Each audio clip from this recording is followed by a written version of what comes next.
আসসালামু আলাইকুম গাইস, কেমন আছেন সবাই? আশা করি সবাই অনেক ভালো আছেন আর আমিও ভালো আছি।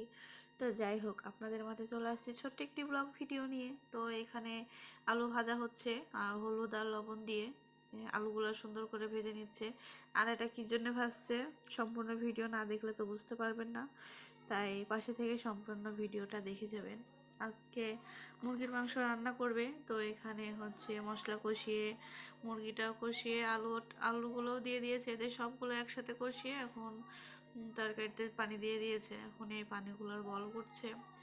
তো আর আমি এই যে দেখেন কি করছি, আম্মা রান্না করছে আর আমি দাঁড়িয়ে থেকে থেকে ভিডিও করছি। এটা চিন্তা করা যায়, আমার রান্না করার কথা, সেখানে আম্মা রান্না করে আর আমি এভাবে ভিডিও করি।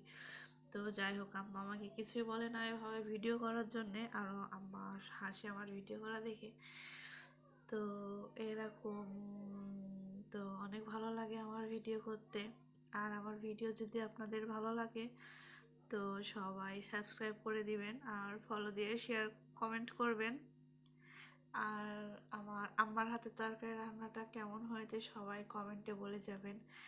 আর এই শীতের দিনে হচ্ছে রাত্রে রান্না করে গরম গরম ভাত তরকারি খাওয়ার তো মজাই আলাদা। রাত্রে গরম ভাত তরকারি খাইতেও ভালো লাগে ঠান্ডার মধ্যে।